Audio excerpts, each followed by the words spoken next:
Welcome back, everybody, to another episode of the Fishbowl. As always, I'm Preston. I'm Rayna.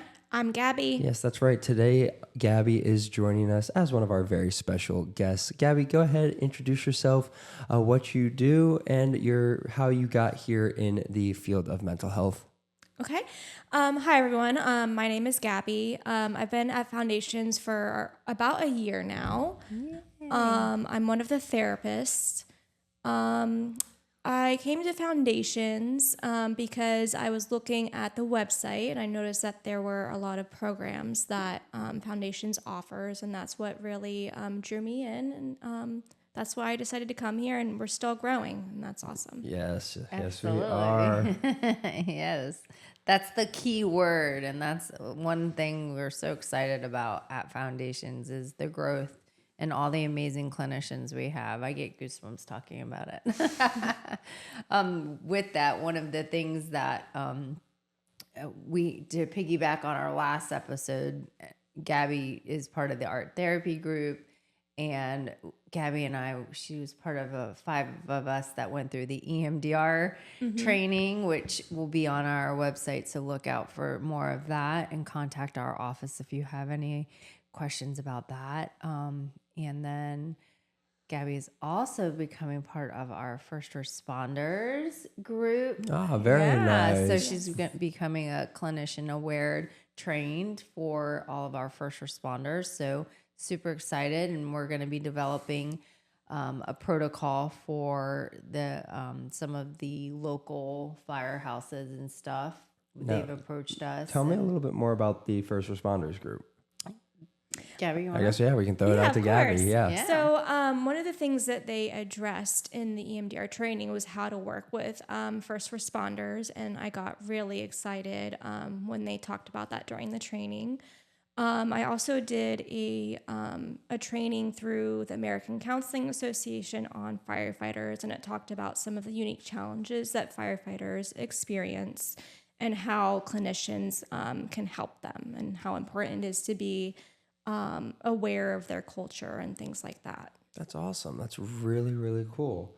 So one of the things, our program that we're going to work on at Foundations to try to develop is, and it's still in the works, but I know that putting it together is being able to have crisis slots or on-the-spot slots for first responders that are maybe just having a bad moment, and they just need to be able to walk in and debrief on whatever might be going on.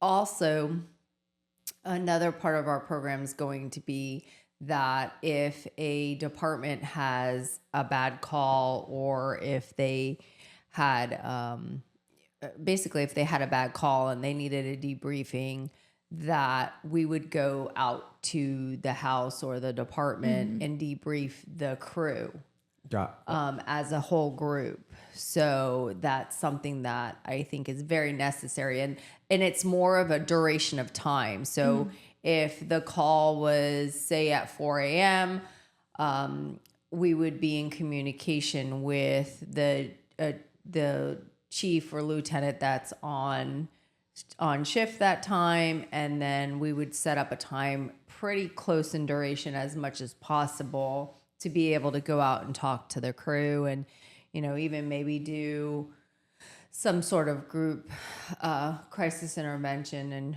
and trauma debriefing with them.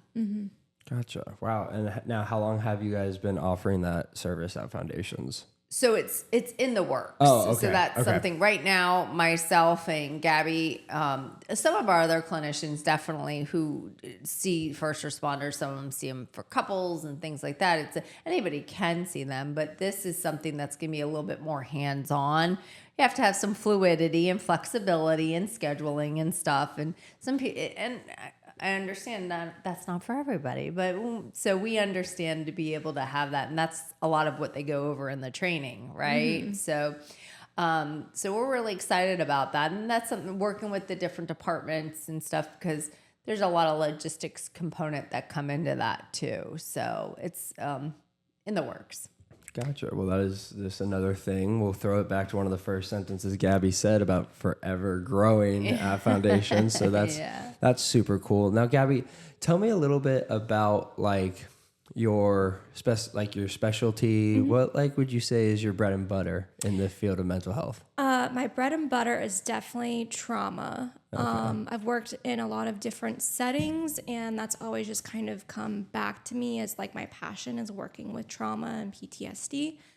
I've worked at like a child advocacy center doing play therapy with children that had PTSD. Worked in inpatient private practice, obviously. So a lot of trauma, and I think it's very rewarding to work with that. Yeah, no, I think that's very, there's something I'm learning is especially, doing these episodes and getting to talk to all these different perspectives is just how many different avenues of the mental health industry and the mental health field there truly is.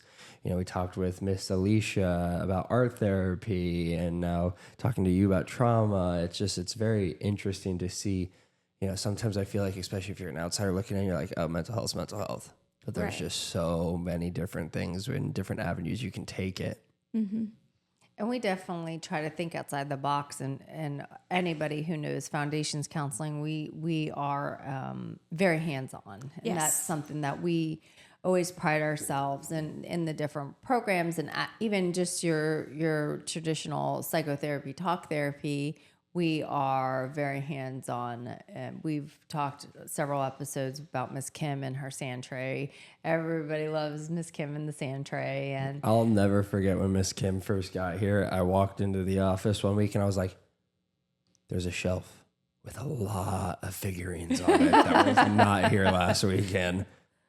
But okay. And I was like, okay, interesting. I was like, okay, office decoration, that's cool. Figurines, love myself some figurines. But I was like, interesting. But then somebody had told me about it. I was like, that makes more sense. Mm-hmm. And it's amazing what is built out of some of that stuff and to be able to analyze it and to look what comes out of it. And that's some parents, I had a staffing with a parent that says, my child says that all they do is play. And I said, play is therapy. And Jackie Flynn, who's an amazing play therapist and a colleague that I've worked with in the past throughout my career, she's one of very respected play therapist. And she definitely, I remember meeting her years and years ago, but it's one of those things. It's just, even with our little ones and even adults I think Kim gets adults in there, doesn't she? She does. So it's one of those things we have to look at to break that stigma, going back a little bit about what you were saying, Preston, is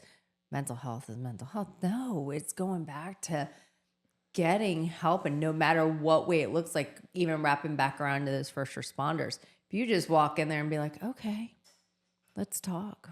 Well, tell me what's wrong. What's wrong with your problems? This.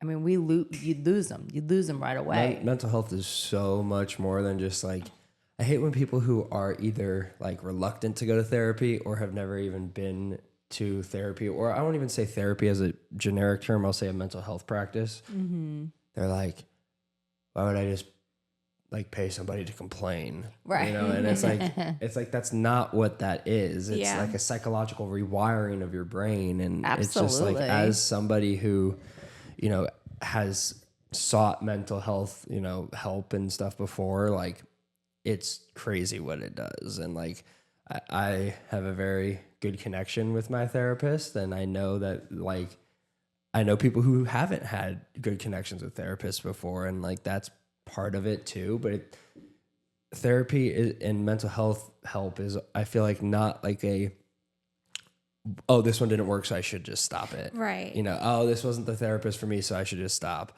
Well, we've had that challenge and we've talked about that too. And what's your experience been with that? Knowing like that, hey, we're not all good fits, right? Right, Gaby? exactly. I'm thinking about a teen that I've been working with. She had a therapist in the past that it was just not a good fit for her. And she was very hesitant to come to foundations counseling. And after the first session, she told me that she felt comfortable and she felt like we were a good fit, and that was all unprompted. So I think just, knowing that, not everyone is going to be a good fit for you, and that's okay. And sometimes you just have to do some searching. Yeah. I mean, I've heard like horror stories, from people about, oh, this therapist was just, they didn't really listen to me. They gave me this advice, which I'm like, how does that therapist have a license? I'm like, I've heard some bad stories, but I have had nothing but good experience with it. And, it's just reassuring, when we have special guests, or I get to dive into the mental health field with just, Rayna and I talking. It's always kind of reassuring that like there is good practice. There's people out there who have an understanding, who are in it for the betterment of the people that come and seek that help. Which sometimes you lose the plot there. I feel like sometimes with some people in any industry. Oh yeah, in any industry. We were just talking about that yesterday in my office, being in it for the right reason. Gaby and David and I. And I was like, oh, we know we're in it for the right reason. yes. But it is, and I think that's one of the things, even at foundations, everyone kind of having their own like little specialties and niches and stuff like that. That's been so much fun having and seeing the growth of all of those things. But let's see what we have something big coming up. Oh yes. Before we dive into that, I want to talk about, you saw Spider-Man, didn't you? Are you a Spidey? I like Marvel. Okay. Yeah, so that's Spider-Man. Hold on. How long do you want this episode to go? Because I can talk for hours about that movie. I just want so if you've listened to any of our past podcasts, we're movie buffs and we love Marvel and DC. I mean, I'm a Batman girl, but Preston definitely is a Spidey. Yeah, no. How was it?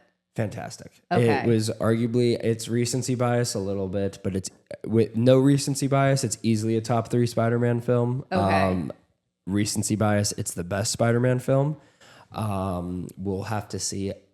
I will say they did a great job conveying, honestly, a mental health message in there. Like, for a big part of the movie, Peter is struggling with loneliness and this idea that he pretty much has to sacrifice Peter Parker to be Spider-Man. Mm-hmm. Ah, interesting. So he keeps his people at a distance. He doesn't really have anybody. He has nobody. And like, he pretty much is one of the main themes of the movie. And I don't feel like this is spoiler territory, but it's literally, he's working so hard to like just keep himself busy as Spider-Man and Spider-Man, so he doesn't really have to deal with Peter Parker stuff. And that he's just pretty much getting to a brink of like breaking. And like, so that was like kind of interesting to see too.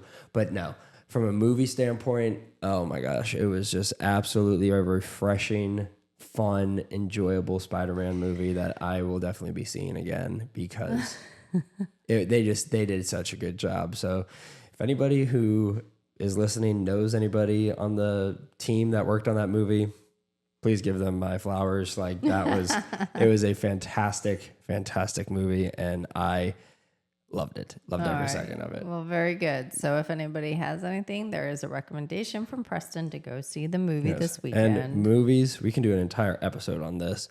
The movies are mental health. Oh, yes. The movies are mental health. And we could get into a million different little things that are mental health, but for me, and I know you hate this, one of my favorite things to do is go to the movies alone. I know. I love the movies alone. Like, don't get me wrong, I love going with my friends to see movies and sitting there and get out of the movie and you sit outside the theater for an extra 20 minutes talking about what you just sat through. But something about driving there, not saying a word, getting there, getting your ticket, your popcorn, your soda, or bringing in a water, and then just sitting down for 2.5, 3 hours, not talking to anybody. So healing. So I think nice. sometimes that's needed. Having some quiet time. Especially with, like in, for example, I feel like my life, I am go, go, go, go, go. And like, I'm also in a very high, like anytime I'm in doing pretty much anything, it's like very stimulating. It's a very like stimulating environment, a lot of people, loud, like, and that's fine. But then it's just like when it's just like quietness for a couple hours where you're not talking to anybody and you're just sitting there and you're like just watching, being entertained. Yeah, I love. Okay, so when you break that down, I can get it and I can see it. Yeah, it's just like go, go, go, work, baseball, friends, family. It's all social, loud talking. I mean, it's no secret. Anybody that knows my family and we have very projecting voices. So if you're in a room, Gaby, would you say I have a projecting voice? Especially if you're in a room with my mother and I, or my brother and I, it's loud. So sometimes when you just get to just not say anything, I love the movies by myself. Well, and I guess it'll go to a coping skill that I'm sure and correct me if I'm wrong here, Gaby, we talk about all the time with clients is being comfortable with yourself and being able to be, know who you are, know what you're wanting and doing, and being able to do those things. I know one of my favorite things to do when I was in college to study was I would go to the Olive Garden and sit by myself and get the never-ending soup and salad and sit in a corner and study, because I was able to disconnect, and it was always quiet, and I would sit there and it was great. And I would do that. And it was so nice. And because when you went to the library, you'd always see people would come in, you'd get distracted. It's kind of like the gym for me. Gym for me is social hour, and it could also be an avoidance to work out. Not too sure. We can analyze that one day, but yeah. But okay, well, thank you for the Spider-Man. So let's talk about next week. Yes, we are turning 7. Yay! That's so exciting. Yes. So all of our listeners out there, please check us out on our Facebook. We are going to be getting an Instagram, so please start checking that out as well. But for us, Gaby, we talked a little bit about this yesterday, just encouraging our clients and everyone who knows part of Foundations to stop by over the next week. It's our first week, so it's our customer appreciation and our give back. All of our clients, we wouldn't be here without you. Definitely. So we're not sure. It's a surprise every day. So stop on by and meet. If you're a telehealth client, you haven't been in, just stop on by. If you're a past client, stop on by. We would love to see you. Yes, everyone's welcome. Absolutely. Yes. Absolutely, guys. That is going to be fun. I know we've talked about it a couple times on past episodes, but now it is here. So this upcoming week? Yep, this upcoming week. Officially, it is August 1st, which is tomorrow. But again, if you please check on and follow us on Facebook, that's where pretty much all of our information. And like I said, once we get our Instagram rolled out, but August 3rd, primarily through the 7th, will be our customer appreciation and give back week. But we do have some postings already out on the website. Do you have anything to leave us with, Gaby? Going to therapy can be scary. But I think once you're able to take that first step, it's a big step. So, and the big thing about Foundations is we meet clients where they're at. So, just, be open to therapy if that's something that you're wanting.